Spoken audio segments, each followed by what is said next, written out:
मैंने मीडिया में बोलना, ताकि ये केआरके एज अ नेक्स्ट शैतान कोई पैदा ना हो। और एफआईआर मैंने उसके लिए किया है क्योंकि उसने बहुत ज्यादा बदतमीजी ने, बहुत ही गिरा हुआ काम उसने किया था। मैं कॉम्प्रोमाइज की बात कर रहा हूँ।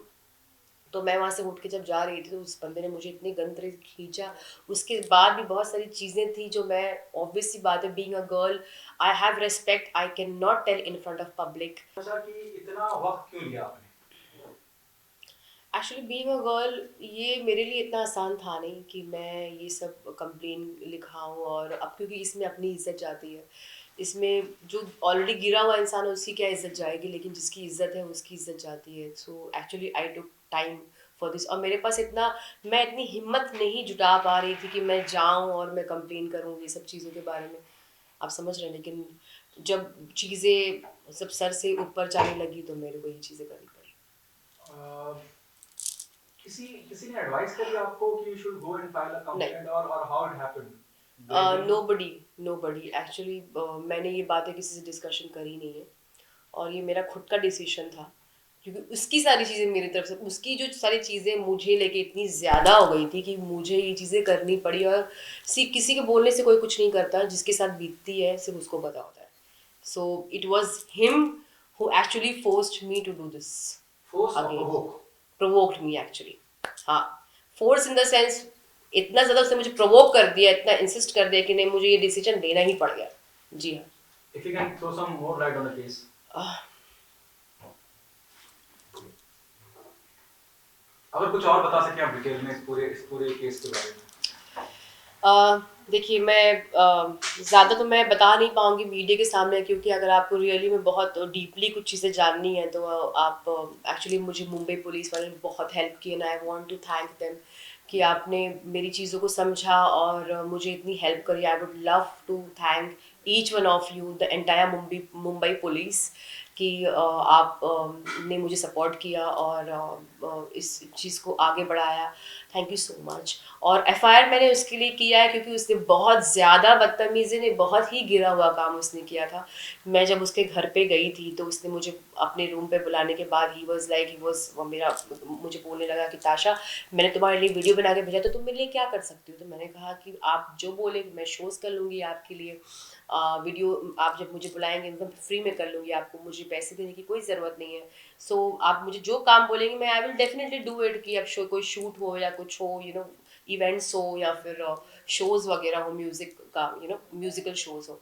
तो ही सेड कि तुम इतनी समझदार लड़की हो, कैसी बातें कर रही हो, और मैं ये चीज़ थोड़ी बोल रहा हूँ तुमको, तो मेरी बात को तो समझो। तो मैंने बोला मतलब मैं समझी नहीं आपकी बातें। तो मैं थोड़ी सी अनजान बन रही थी, मुझे अच्छा सा नहीं लग रहा था इसलिए। बट उसने मुझे खुल के बता दिया कि भाई ऐसी सी बात है, मैं तुम्हें कॉम्प्रोमाइज़ की बात कर रहा हूँ। तो मैं वहाँ से उठ के जब जा रही थी तो उस बंदे ने मुझे इतनी गंद तरीके से खींचा। उसके बाद भी बहुत सारी चीज़ें थी जो मैं, ऑब्वियसली बात है, being a girl I have respect, I can not tell in front of public. तो बहुत सारी बातें हैं जो मैं, इतनी तो है मुझ में शर्म कि उसको करने में शर्म नहीं आई है, बट मुझे बताने में ज़रूर आएगी। तो आप लोग प्लीज़ एफआईआर का एक बार कॉपी चेक ज़रूर कर लेंगे। आईपीसी कौन कौन सी धाराएं लगाई हैं? मैं इस बारे में यहाँ बात नहीं कर सकती, I am really so sorry. So नहीं, मुझे उसे, क्योंकि जब एफआईआर हो जाती है तो उसमें हाँ, एफआईआर में आईपीसी की धाराएं लगती हैं। हाँ, क्या मॉल्स्टेशन की लगाई हैं, रेप नॉइस्ट, की हाँ, लगाई? उसकी तो बिल्कुल लगाई है मैंने, उसको उसको अटेम्प्ट टू शायद, रेप मैं ये हाँ, पूछना वो चाह रहा सब हूँ। चीज़ें, हाँ, हाँ, हाँ। आप जैसे समझ सकते हैं, बीइंग अ गर्ल मैं बोल नहीं पा रही हूँ बिकॉज आई एम शाय, इसलिए मैं ये सब चीज़ें इतने खुल के नहीं बात कर रही हूँ।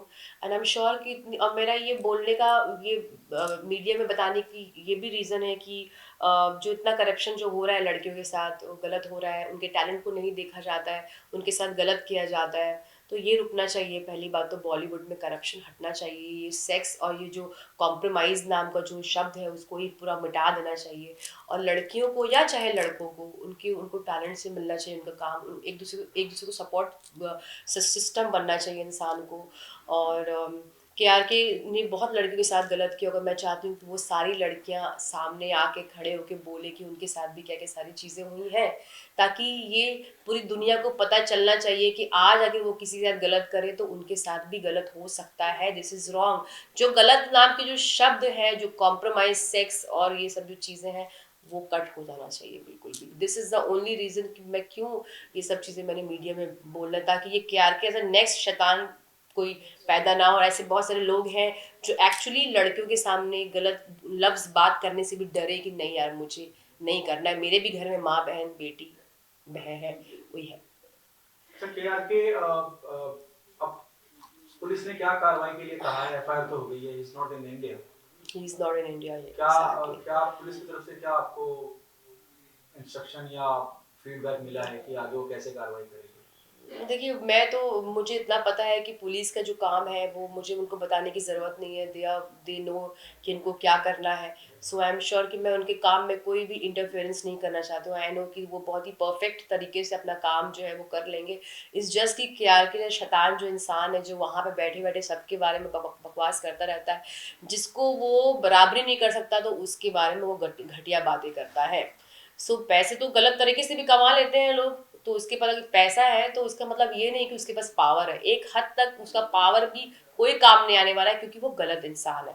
ठीक है, तो इसलिए आई एम श्योर कि आई ट्रस्ट मुंबई पुलिस, वो जो भी करेंगी बहुत ही बेहतर तरीके से करेंगी क्योंकि आई एम श्योर कि इतना मुझे भरोसा है उन Koimoi.com